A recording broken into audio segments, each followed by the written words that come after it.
Hello viewers, welcome to Tamil electrical info.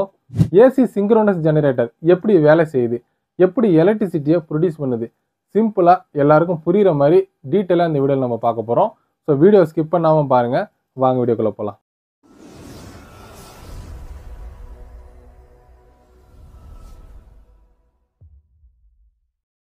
Generator அப்படின்னா என்ன? Generator அப்படிங்கிறது பார்த்தீங்கன்னா மெக்கானிக்கல் எனர்ஜியை எலக்ட்ரிக்கல் எனர்ஜியாக கன்வெர்ட் பண்ணி எலக்ட்ரிசிட்டியை ஜெனரேட் பண்ணக்கூடிய ஒரு மெஷினை தான் நம்ம ஜெனரேட்டர் அப்படின்னு சொல்கிறோம். இந்த ஜெனரேட்டரில் ரெண்டு டைப்பான ஜெனரேட்டர் இருக்குது. ஒன்று ஏசி ஜெனரேட்டர், இன்னொன்று DC generator. AC generator AC சப்ளையை ப்ரொடியூஸ் பண்ணும், டிசி ஜெனரேட்டர் டிசி சப்ளையை ப்ரொடியூஸ் பண்ணும். ஸோ இது எல்லாருக்குமே தெரிஞ்சது தான். இப்போ நம்ம பார்க்கக்கூடியது ஏசி சிங்க்ரோனஸ் ஜெனரேட்டரை பற்றி பார்க்க போகிறோம். அதனால் டிசி ஜெனரேட்டர் அப்படின்னா என்ன, அதில் என்னென்ன டைப்ஸ் இருக்குது அப்படிங்கிறத பற்றி தனி ஒரு வீடியோவில் பார்க்கலாம். இப்போ ஏசி ஜெனரேட்டரில் பார்த்தீங்கன்னா சிங்க்ரோனஸ் ஜெனரேட்டர், அசிங்க்ரோனஸ் ஜெனரேட்டர் அப்படின்னு ரெண்டு டைப் இருக்குது. ஸோ இந்த சிங்க்ரோனஸ் அப்படின்னா என்ன, அசிங்க்ரோனஸ் அப்படின்னா என்ன அப்படிங்கிறத பற்றி இந்த வீடியோவோட எண்டில் உங்களுக்கு புரிய வரும். இப்போ அதிகமாக பவர் ஸ்டேஷனில் நம்ம பயன்படுத்துகிற எலக்ட்ரிசிட்டியை ஜெனரேட் பண்ணுறதுக்காக இந்த ஏசி சிங்க்ரோனஸ் ஜெனரேட்டர்ஸ் தான் பயன்படுத்திட்டு இருக்காங்க.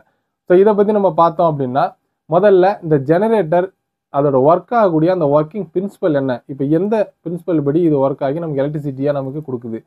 அதாவது Faraday's law magnetic induction principle படி இந்த ஜெனரேட்டர்ஸ் ஒர்க் ஆகும்.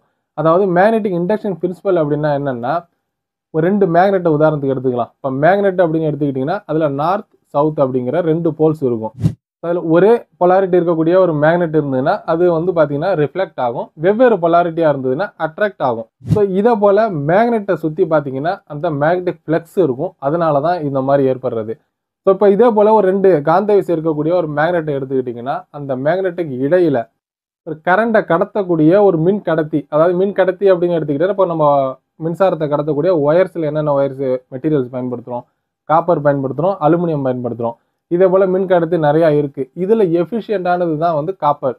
ஸோ ஒரு காப்பர் ஒயரை மேக்னெட்டிக் ஃப்ளெக்ஸுக்கு இடையில நம்ம அந்த ஒயரை நம்ம சுற்றணும் அப்படின்னா கரண்ட்டை கடத்தக்கூடிய அந்த மின் கடத்தி அப்படிங்கிற அந்த ஒயர் அந்த ஃப்ளெக்ஸில் வெட்டும்போது, அந்த ஃப்ளெக்ஸை வெட்டும்போது அதில் இஎம்எஃப் அப்படிங்கக்கூடிய எலக்ட்ரோ மோட்டிவ் ஃபோர்ஸ் கிரியேட் ஆகும். அதுதான் வோல்டேஜாக நமக்கு அவுட்புட்டில் கிடைக்கிறது. ஸோ இப்படி தான் இந்த பிரின்சிபல் படி எலக்ட்ரிசிட்டி ப்ரொடியூஸ் ஆகுது. சிங்க்ரோனஸ் ஜெனரேட்டரோட கன்ஸ்ட்ரக்ஷனை நீங்கள் பார்த்தீங்கன்னா, எக்ஸாம்பிளுக்கு நம்ம டிஜி எடுத்துக்கலாம். இப்போ இண்டஸ்ட்ரியல்ஸ் எல்லாம் பவர் பேக்கப்புக்காக இந்த டீசல் ஜெனரேட்டர்ஸ் தான் பயன்படுத்துவாங்க. இதை பயன்படுத்தி தான் சப்ளை நம்ம எலக்ட்ரிசிட்டியை பவர் பேக்கப் பயன்படுத்துகிறோம். ஸோ இந்த மாதிரி நிறைய டைப்ஸ் பவர் ஜெனரேட் பண்ணக்கூடிய ஸ்டேஷன்ஸ் இருக்குது.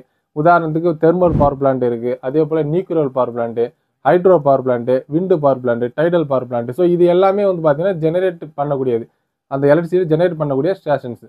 இப்போ இதில் ஏன் இவ்வளோ டைப் ஜெனரேட் ஆகக்கூடிய ஸ்டேஷன் இருக்குது அப்படின்னா, இது எல்லாத்துலேயுமே காமனாக இருக்கக்கூடியது இந்த எலக்ட்ரிசிட்டி ஜெனரேட் ஆகக்கூடிய அந்த ஜெனரேட்டரோட பார்ட்ஸ் எல்லாம் சேம் தான். அது சிங்க்ரோனஸ் ஜெனரேட்டர் மெத்தட் தான் ஃபாலோ பண்ணுவாங்க. பட் இதில் ஏன் இவ்வளோ வெரைட்டி இருக்குது, டைப்ஸ் இருக்குது அப்படின்னா, இதுக்கான மெக்கானிக்கல் எனர்ஜி கொடுக்கக்கூடிய அந்த ஃபோர்ஸஸ் தான் இந்த மாதிரி டிஃப்ரெண்ட் டைப்ஸில் நம்ம பவர் பிளான்ட்டை பயன்படுத்துகிறோம். ஸோ இப்போ நம்ம டாபிக் படி வருவோம். கன்ஸ்ட்ரக்ஷன் டிஜியோட கன்ஸ்ட்ரக்ஷன் பார்த்தீங்க அப்படின்னா, அதில் பாதி பகுதி மெக்கானிக்கல் எனர்ஜி கொடுக்கக்கூடிய இன்ஜின்ஸ் பயன்படுத்துவாங்க. இன்ஜின் எப்படி வேலை செய்யும் அப்படிங்கிறது உங்களுக்கு தெரியும். இப்போ அதோட இன்னொரு மீதி பாதி பகுதி ஜெனரேட்டரோட பார்ட்ஸு. இப்போ ஒரு ஜெனரேட்டரோட உள்பகுதியில் என்னென்ன காம்பனன்ட்ஸ் பயன்படுத்துவாங்கன்னா, இதில் மெயினாக ரெண்டு விதமான காயில்ஸ் வைண்டிங் பண்ணுவாங்க.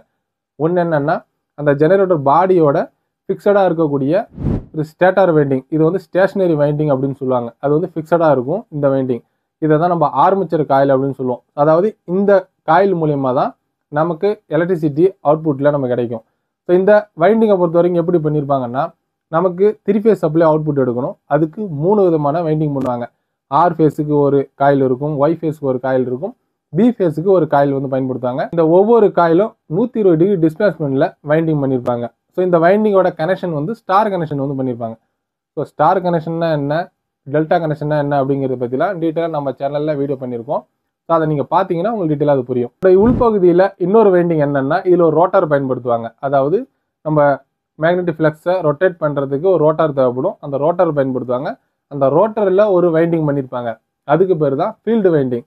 அதாவது இதில் பயன்படுத்திருக்கிற வைண்டிங் மூலியமாக தான் அதில் ஒரு மேக்னெட்டிக் ஃப்ளக்ஸை உருவாக்குவாங்க. எக்ஸ்டர்னலாக இதுக்கு சப்ளை கொடுக்கறது மூலிமா மேக்னெட்டிக் ஃப்ளக்ஸ் உருவாகும், அதாவது காந்த விசை உருவாகும்.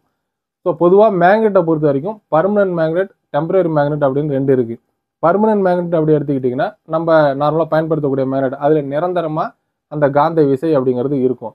ஸோ இந்த மாதிரியான ஜெனரேட்டிங் ஸ்டேஷனில் பயன்படுத்தக்கூடிய அந்த சிங்க்ரோனஸ் ஜெனரேட்டர் பொறுத்த வரைக்கும் அதில் வந்து டெம்பரரி மேக்னெட்ஸை பயன்படுத்துவாங்க. இப்போ டெம்பரரி மேக்னெட் அப்படிங்கிறது நீங்கள் ஒரு காயில் எடுத்துக்கலாம். ஒரு காயிலை சுற்றி அதுக்கு நம்ம வந்து ஒரு டிசி சப்ளை கொடுக்குறோம் அப்படின்னா அந்த காயில்ஸில் ஃப்ளெக்ஸ் உருவாக ஆரம்பிக்கும். ஸோ அந்த சப்ளை கொடுக்கறதுனால அதில் ஃப்ளெக்ஸ் உருவாகும். இந்த பர்மனன்ட் மேக்னெட்டுக்கும் டெம்பரரி மேக்னெட்டுக்கும் பெரிய வித்தியாசங்கள் வந்து கிடையாது.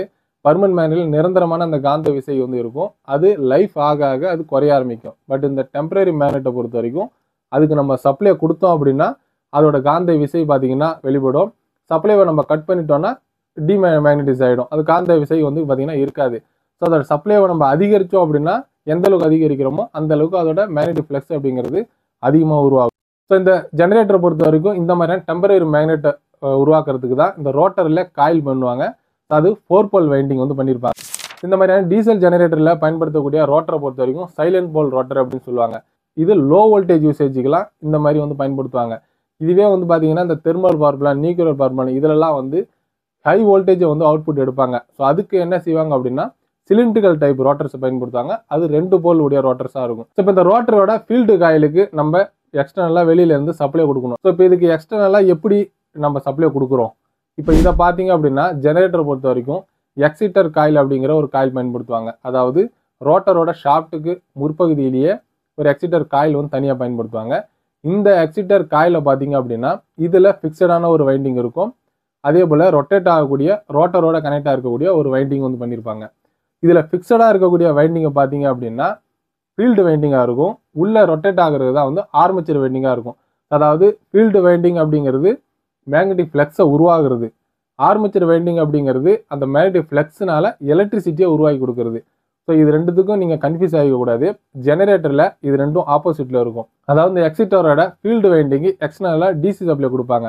ஸோ இது எங்கேருந்து நமக்கு வரும்னா ஏவிஆர்லேருந்து டிசி சப்ளை கொடுப்பாங்க. ஏவிஆர் அப்படிங்கிறது ஆட்டோமேட்டிக் வோல்டேஜ் ரெகுலேட்டர். ஸோ இதிலேருந்து டிசி சப்ளை எக்ஸிட்டரோட காயிலுக்கு வரும். ஸோ அப்போ அந்த காயிலில் அது மேக்னெட்டிஸ் ஆகும். அது மேக்னெட்டிக் ஃப்ளக்ஸை உருவாக்கும்.